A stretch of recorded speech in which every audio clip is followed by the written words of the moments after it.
Today, a handful of advanced new F-15EX Eagle IIs are being put through their paces by the U.S. Air Force in preparation for more to come, as the famed air superiority fighter once again finds its footing in this renewed era of great power competition. This immensely powerful and aerobatic fighter may lack stealth, but its ageless design and unparalleled air combat prowess have nonetheless managed to beat back the sands of time and not only keep the Eagle viable, but dominant in the pantheon of modern fighters, with few jets in service even today that are capable of consistently besting the Eagle. This is, of course, for good reason. The original F-15, designed and built by McDonnell Douglas, was purpose-built to stand toe-to-toe with a Soviet monster. A super fighter, so fast and powerful the West feared it had nothing in its stables that could compete. After early intelligence assessments drew attention to this new jet's massive air intakes and gargantuan turbojet engines, these fighters were spotted by Israeli forces conducting reconnaissance flights at altitudes as high as 78,000 feet and at speeds in excess of Mach 2.8. Seemingly confirming the worst of the West's fears. Soon, this new fighter, dubbed the MiG-25 Foxbat, was smashing speed, altitude, and time to climb records, demonstrating the power and prowess of Soviet engineering with hard, objective numbers. So, existing American efforts to field a replacement for the very respectable F-4 Phantom were redoubled, with the program's sights set squarely on matching or surpassing the incredible feats the Soviets were accomplishing with their MiG-25, both in combat and beyond. You see, the competition between these fighters and the nations they came from was anything but limited to warfare. The Cold War was an ideological competition of wills that extended into every facet of society, from driving billions into space programs like NASA's Saturn V to determining which nations would and wouldn't compete in the Olympics depending on where they were held.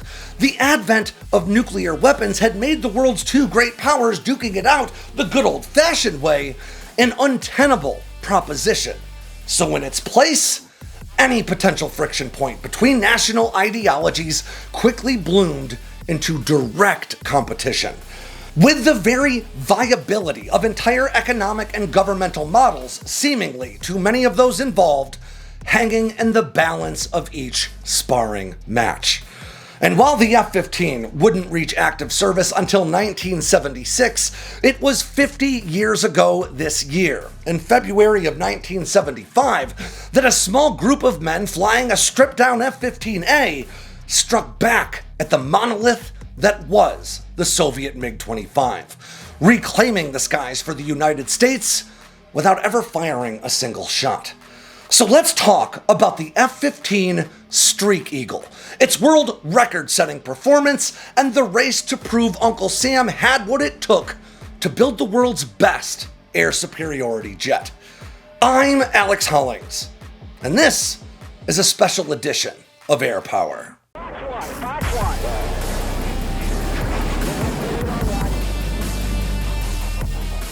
There are a dozen places you could argue serve as the starting point for the Streak Eagle's story, but for my money, the road to America retaking the time to climb record began in 1962, when fighter pilot John Boyd was taking an engineering course at Georgia Tech. Now, Boyd was interested in the energy exchanges combat aircraft used to maneuver in a fight, effectively trading altitude or airspeed for aerobatic changes in direction. Before long, Boyd was transferred to Eglin Air Force Base in Florida to serve as a maintenance officer. But off the books, he not only continued to hone his aviation theory, he even managed to enlist the support of mathematician Thomas Christie, a man with access to a powerful enough computer to start running the numbers on Boyd's theory and determine that it actually had a lot of promise. However, Boyd's extracurricular activities were not particularly popular at the time, and according to an Air Force report written in 1974, but not declassified until 2008, both Boyd and Christie were harshly criticized by their peers and even faced repeated attempts at terminating their off-the-book studies, until finally they got the backing of General Alman Culbertson, granting Boyd and Christie the opportunity to finally publish their 2-volume treatise on what we know today as the energy maneuverability theory, published in May of 1964. Before long, the Air Force came to realize that this mathematical approach to air warfare wasn't actually something new, so much as a way to finally quantify the art of dogfighting in scientific terms, bridging the gap between the lived experiences of aviators and the harsh arithmetic of engineering. As that declassified Air Force report states, quote, "The EM theory expressed in numbers what fighter pilots had been trying to say for years by moving their hands. It also permitted planners and developers to compare competing aircraft directly and to demonstrate the effects of design changes on aircraft performance.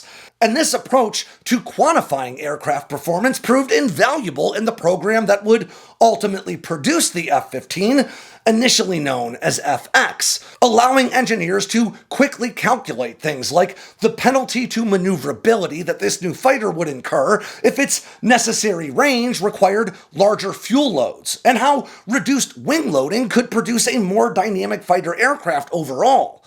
The terrifying Soviet Foxbat could seemingly achieve unparalleled fighter speeds in excess of Mach 3, but the F-15 wasn't designed to compete directly on this front because of those careful calculations. The Air Force had originally set a requirement for a maximum speed of Mach 2.7, nearly matching the speeds of the initial Israeli reports regarding the MiG-25. But incorporating engines and fuel to accommodate those speeds would have added roughly 3,000 pounds to the design, compromising other important performance metrics. As we've said on this channel time after time, fighter design is always an exercise in compromise, where doing well at one thing tends to come at the expense of doing well at another, and the F-15 was anything but immune to this reality. On December 23, 1969, McDonnell Douglas was awarded the contract to build America's next air superiority fighter, with the Air Force awarding the firm a massive $1.1 billion, roughly $10.01 billion in today's currency, to complete development and build just the first 20 aircraft. Now that means, all in, the first 20 F-15s each cost Uncle Sam the equivalent of $500 million today, making the projected $300 million price tag for the new F-47 actually seem pretty reasonable.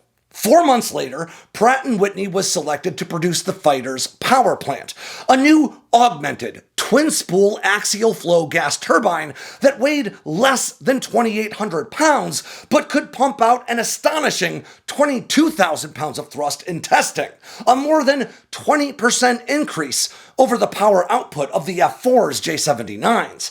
But despite the promise of the McDonnell Douglas design and powerful Pratt & Whitney engines, the fighter was maturing under the enduring shadow of the MiG-25 Foxbat. Air Force officials who relayed the program's goals of fielding a fighter with a top speed of Mach 2.5 and a service ceiling of just 65,000 feet were met with immediate questions from journalists about its inferiority as compared to the Mach 3 80,000-foot flying Soviet superfighter. And some lawmakers in Congress even called for the program's cancellation, citing its high costs and apparent performance shortcomings when compared to the Foxbat. Now, Congress was eventually convinced, but only after being taught about the differences in wing loading, thrust-to-weight ratios, and relative aerobatic capabilities, highlighting how the Foxbat could fly higher and faster, but the F-15 would be more effective in air combat, contending that it would, quote, outfly, outfight, and outfox the Foxbat. But many who weren't privy to these considerations, or who simply chose to ignore them, continued to beat that Foxbat drum, questioning the value and the validity of this expensive new American fighter. On June 26th of 1972, the first F-15 rolled out of McDonnell Douglas's St. Louis plant, adorned in a color they called Air Superiority Blue and formally dubbed the Eagle.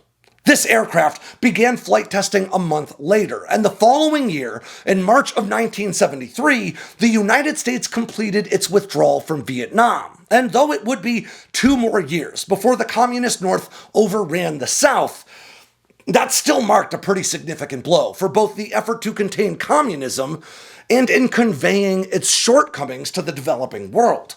The United States may have won a come-from-behind victory in the space race 4 years earlier, but America's inability to prevent the flood of communist rule into Southeast Asia only emboldened the Soviet Union and those who championed the communist ideology all throughout Asia, Africa, and Latin America. In today's world, where we know the Soviet model of government and economics isn't sustainable, and that the United States would eventually emerge as the victor, it can be really hard to appreciate how different perceptions were throughout the first half of the Cold War.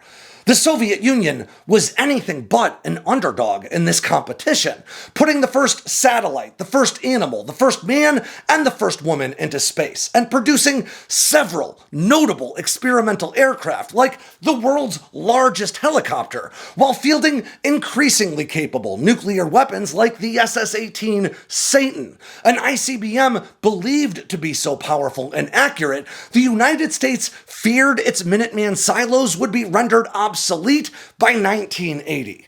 In 1973, the Soviets stripped all the combat systems and extra weight out of a prototype MiG-25 and unleashed it at the sky, with pilot Boris Orlov at the stick. With the engines burning at full tilt, the aircraft ripped into the atmosphere, climbing to higher than 65,000 feet in just 2 minutes and 49.8 seconds, setting a new world record. Just hours later, another pilot, Pyotr Ostapenko, took a crack at it himself, this time screaming all the way up to an astonishing 85,000 feet, more than 16 miles up, in just 3 minutes and 12.6 seconds. By the mid-1970s, the United States was beginning to produce a commanding technological lead in several fields ripe with both defense and international prestige. But the cultural inertia of early Soviet victories, exacerbated by America's withdrawal from Vietnam, left many in the United States and beyond with serious and troubling questions about America's ability to beat the Reds, as they might have put it at the time, whether in peaceful competition or in open war.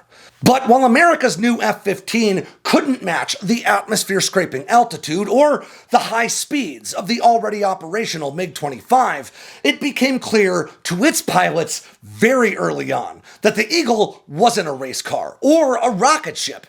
It was a brawler that used its immense power to win fights rather than records. But that didn't mean that they could just forget about how much of the world saw this new fighter as little more than a second fiddle to the reigning Foxbat. In late 1974, the F-15 was still more than a year away from entering service, but the US Air Force was already confident enough in this new fighter to let it take a crack at stealing some of the Soviet super fighters' prestige for itself, aiming to finally silence the critics who argued that the Eagle was too big, too slow, and too expensive for the air superiority mission. So they set their sights on the time to climb records, particularly those set by the Soviet Union the year prior in their stripped-down MiG-25. And to be clear, this was still a job that the Eagle was pretty well suited for. The standard F-15A was 63 feet 9 inches long, with a 42-foot 9-inch wingspan and a loaded weight of 42,206 pounds.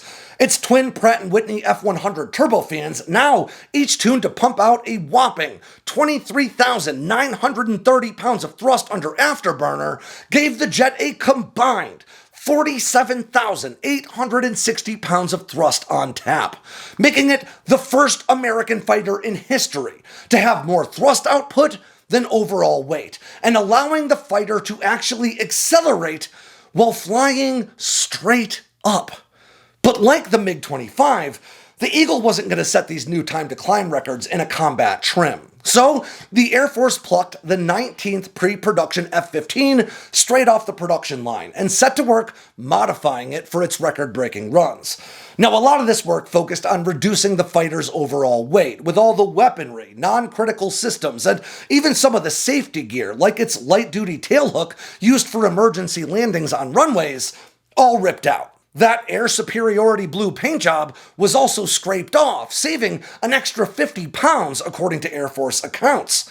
Chasing these records would mean flying to extreme altitudes, so the Air Force upgraded the fighter's oxygen system and added the necessary support equipment to allow for a full pressure suit to be worn by its pilots, not unlike the suits worn by U-2 and SR-71 pilots.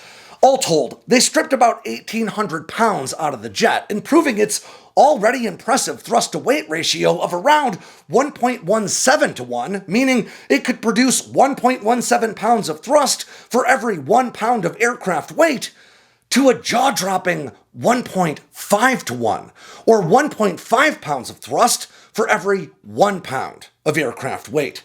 Finally, a steel cable was affixed to the fighter to hold it stationary, while its pilot brought the engines up to full afterburner. Once both engines were roaring, an explosive bolt would separate the cable from the aircraft and allow this record-hunting Eagle to accelerate from a dead stop up to rotation speed, usually between 140 and 170 miles per hour, in less than 3 seconds. That is faster than a modern F1 car. The final product may not have been the prettiest jet you've ever seen, but in terms of sheer performance, it was a monster. Finally, one small weight sacrifice was made, adding just a bit of paint to the nose of the jet to show off its new name, the Streak Eagle. In order to maximize their chances of success, retired Air Force Lieutenant Colonel and McDonnell Douglas Chief Developmental Test Pilot Charles Pete Garrison carefully calculated the best flight profiles, which called for the pilot to accelerate up to 428 knots, or around 492 miles per hour, and then pull up into an Immelman turn, holding 2.5 Gs, which would bring it back over the launching runway inverted. From there, the pilot would roll the aircraft back to right side up and accelerate to Mach 1.5 while climbing to 36,000 feet. Once there, the pilot would lean even harder into the throttle, continuing to accelerate up to Mach 2.2 while pulling 4 Gs and bringing the nose of the fighter up to a 60-degree climb angle. Then from there, the pilot would just keep the pedal to the proverbial metal until the air got so thin that the engine started to overheat and forced the pilot to literally shut them down. There, at the apex of the Streak Eagle's flight, it would slow to just 55 knots, about 63 miles per hour, sitting at the top of the world, before the pilot would orient the nose back down in a 55-degree dive, careening toward the Earth with no engine power at all until crossing beneath 55,000 feet, when the pilot would try to restart those air-hungry engines to power the rest of his return flight home. And just to be clear, that wasn't their plan for an emergency. That was literally just the plan. With international observers on hand from the Fédération Aéronautique Internationale, the Air Force team commenced about 2 straight weeks worth of Streak Eagle flights on January 16, 1975. And while not every flight went off without a hitch, the team quickly secured 7 new time to climb world records, beating previous title holders, the F-4 Phantom and the MiG-25, to 3,000 meters, 6,000 meters, 12,000, 15,000, 20,000, and 25,000 meters, all in a matter of about 2 weeks. In fact, the Streak Eagle was so fast that some attempts had to be aborted because the aircraft accelerated too quickly for its pilots to retract its landing gear before exceeding their structural limits. When setting the 15,000 meter record, Major Dave Peterson already had the Eagle at 0.65 Mach, about 50 feet above the runway. When he pulled back on the stick to go nose up, he not only beat the previous record by 33%, he crossed that 15,000 meter line about 49,200 feet up, 10 seconds faster than the Saturn V rocket could. On January 26, Peterson would break the MiG-25's record to 25,000 meters, about 82,000 feet up, with a very respectable 16% margin. But finally, on February 1st, it was time to go after the crown jewel of time to climb records, with pilot Major Roger Smith setting his sights squarely on reaching 30,000 meters, or 98,425 feet, in record time. With his afterburners screaming, the Streak Eagle was let off its leash, quickly taking to the sky and completing its Immelman turn before going nose up and full throttle. With nearly 48,000 pounds of thrust pouring out of the back of the jet, Smith continued to climb as the sky went from a brilliant blue to a harsh black, as he first crossed the Armstrong limit at 62,000 feet, where exposure to the thin air would cause the water to boil out of his eyes and mouth if he had been exposed to it. Then the U-2's service ceiling at the time of 75,000 feet, followed by the SR-71 ceiling shortly after at 85,000 feet. And finally, after just 3 minutes and 27.799 seconds, Smith and the Streak Eagle tore across the imaginary finish line 98,425 feet up.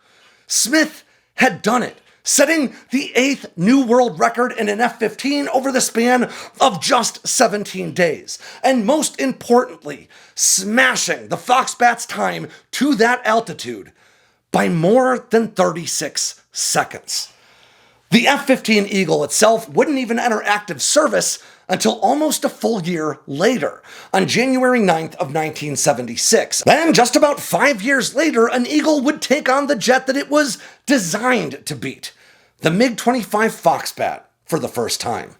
Now, according to reports, it wasn't even a very dramatic engagement, with an Israeli F-15 intercepting a MiG-25 as it attacked an Israeli F-4 Phantom, with the F-15 easily shooting the MiG down with a single shot using an AIM-7 Sparrow semi-active radar-guided weapon. All told, the F-15 would go on to secure a reported 104 air-to-air victories with 0 losses to date. And while total numbers for the MiG-25 are tougher to come by, as the aircraft is still being employed by Russian forces against Ukrainian fighters today, it is worth noting that it entered that conflict with a much less impressive record of 8 air-to-air victories and 8 air-to-air losses. Today, both the F-15 and the MiG-25, though heavily updated and upgraded, remain in service for several nations. But only one is remembered as the reigning king of 20th century air superiority. And with that, ends yet another edition of Air Power from Sandboxx News. I'm Alex Hollings. Make sure to swing by sandboxnews.com today and every day for all the latest in news, entertainment, and now merch from all around the force. If you got anything out of today's video, make sure to click like and subscribe down below, and leave me a comment so I know what I should cover next. And of course, don't forget to tap on that bell icon so you never miss a drop from Sandboxx News.